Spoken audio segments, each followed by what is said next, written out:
Sword of the Demon Hunter just delivered the perfect end of an era that encapsulates why this anime deserves mainstream love. If you want to understand and feel the satisfaction of all the Sword of the Demon Hunter's themes, culminating in one scene, it is this brief moment with an older, mature, and beautiful Natsu, who we last saw filled with anger. But before we get to that wonderful payoff, Tsuchiura is such a big, handsome, and kind fellow that any good girl like her can fall in love with.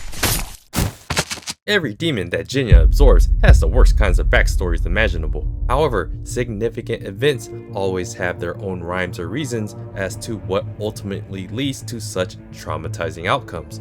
In this case for Tsuchiura, it's the agony of betrayal and the agony of the truth that led to such despair that he had bottled up inside, which may be why he has such a hard exterior. For all the hate Tsuchiura received for being a demon, it only makes sense that he gets his revenge as he gets hard and just brutally slaughters everyone. This birth of Tsuchiura's new hardened body will get some explanation later. Also, I'm not too big on the blood animation here. There's only one girl left that loves Tsuchiura, but she set him up.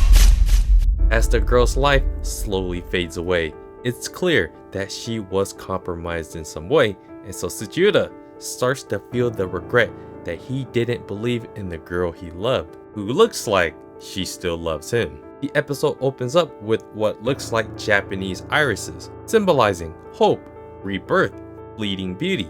Perfect for how the episode ends. It is still KO Year 3, 1867. The end of the shogunate is near. Jinya finds his resolve and clarity over the direction of his life to yeet demons and to find a resolution with Suzune. His path may be selfish, but it doesn't necessarily mean he should feel guilty for the sliver of happiness and connections he's made along the way. This becomes clear because all of his closest friends and family were still there for him even after exposing his demon form. It looks like he attempted to steal Tsuchiura's powers but failed as he couldn't because he's still conscious. Looks like the both of them were able to see each other's memories and motivations. Now they realize that they are much more alike, but the fight must continue. Jinya starts to name off all the demons he's interacted with and what all their tragedies were. Mosuke just wanted a quiet life with Hatsu.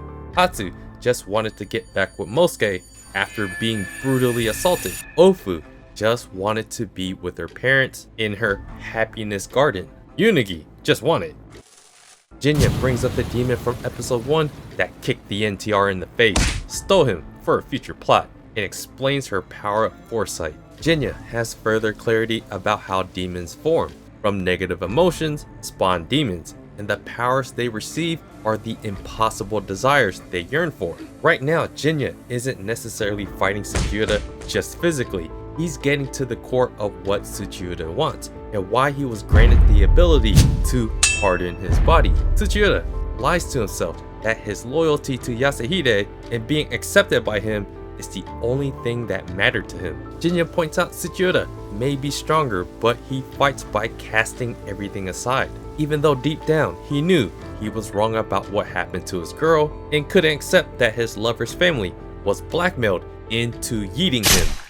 In Jinya's case, he has people to fight for, people that help them accept that he is accepted, and there is nothing wrong with the path he is choosing. Tsuchiura doesn't have that real bond or foundation. His power, a metapod, is one that covers the hurt of the truth of that traumatizing event. One of revenge, and one of not allowing the sting of the truth behind what his lover ended up doing as her parents poured their souls out to explain to him the truth.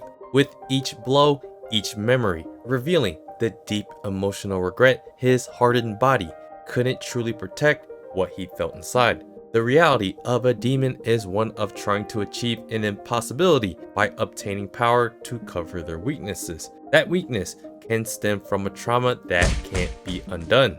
It's a never-ending cycle to obtain a power that can't cure that is uncurable. So in essence, a demon is someone that can't accept what happened in their previous life. This makes a demon's life one of contradiction, as what actually would set them free is accepting that weakness, like Tsuchiura is finally doing here after Jinya beats him, with that weakness being a trauma or a desire. With Tsuchiura accepting his defeat and near death, he allows Jinya to gain his power, as this produces a hallucination of what could have been with his lover in Jinya if the cards were dealt differently. They could have been friends this entire time. So now Tsuchiura is a part of Jinya's being. He now knows what Yasuhide's true intentions are. From Sugi no Mataroku, Okada Kiichi, and Tsuchiura, he used everyone to provoke Jinya into yeeting him. Yasuhide has long seen the writing on the wall for the end of the Age of the Samurai, and the prestige in society that it granted. Foreign influences isn't going to just disappear. It is a new reality, a new era that can't be undone. In his request to fight for the shogunate until the bitter end, Yasuhide died not wanting to change with the times, as demons and samurai will soon meet their end, because he himself can't envision that they can change. This is another contrast to Jinya's outlook in the future we already know he accepts, over 100 years in the future, and being able to blend in as the culture changes many times over. This also caps off the lesson and motif we had with Soba Sadanaga's death, that change will ultimately come. One should not be depressed about what is lost. Be appreciative and cherish what that moment in time meant to you. It's why Akita Somegoro's return of appreciating the rich history of how ceramics and pottery were made and how long it can last. Back at the soba shop, Jinya reappears to find Ofu and Nomari. Jinya's time in Edo will soon be over, since everyone will know he is a demon. Nomari decides herself that she isn't going anywhere unless it's with Jinya. Like the contradiction of their demonic existence, Ofu actually asks if Jinya would take over the soba shop with her. They can actually rename it Oni Soba. Not gonna lie, Demon Soba, that sounds fire. We might have just found the flavor to fix the blandness of the soba. Ofu and Jinya can work together as a married couple. However, Jinya's path is still to find Suzune, and he is too hard-headed to make such a significant change of course. In return, he offers Ofu to travel with him outside of Edo instead. After literally just asking him for them to be together, she denies his request. Both knew that both would refuse, as Ofu explains that she doesn't want to live a life feeling dependent on the memories of the past, like with her staying in the garden and staying with Miura Sadanaga this entire time. This is her way of accepting the changes and moving on to make new memories without having to rely on Jinya. For the both of them, this is goodbye, as they may never see each other again, but hopefully they do. It is KO Year 3, specifically October 14th, the 15th Commander-in-Chief of the Edo Shogunate, Tokugawa Yoshinobu, officially hands all political power back to the Emperor. And for an ending treat, crosses paths with an old friend, as Natsu overhears Jinya telling Nomari that he is happy and hopes to cross paths again.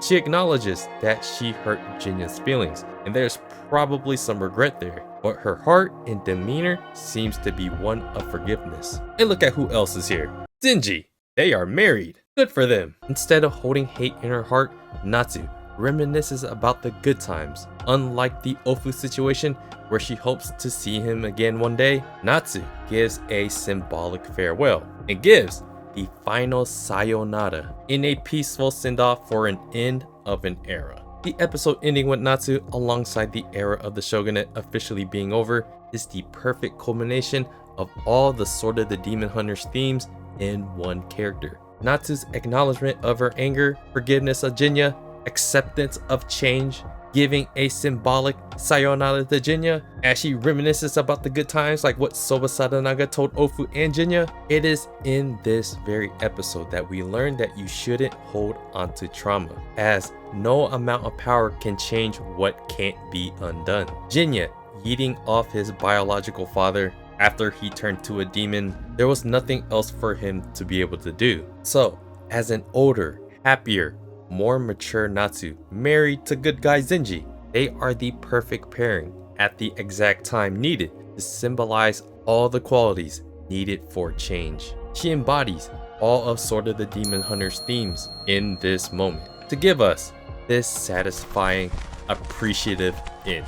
So once again, she symbolically says sayonara to Jinya, as it is an end of an era and the start of a new massive change for all the characters as we knew them. And one last thing is that Natsu is still holding onto the Netsuke sparrow ornament that she bought from Somegoro in episode 8. The saying goes, sparrows go to the sea to become clams during the winter. Like with these snow willow shrubs that survive through the winter, that sparrow ornament represents that even though her heart went through a cycle of ups and downs, she was able to withstand that moment in time she felt anger for Jinya. It's another added layer for the overall themes of the story, and it is one that still connects to Jinya. So yeah guys, let me know what you guys thought about this episode, and if you like my recap and commentary, do me a favor, hit the like button, subscribe to the channel if you guys haven't already, check out my blog at otakusen.com, check out my previous videos on the Sword of the Demon Hunter and the Fragrant Flower Blooms with Dignity, and check out my main channel where I cover Dan and Freeman. I appreciate you guys watching. I'll see you guys on the next video.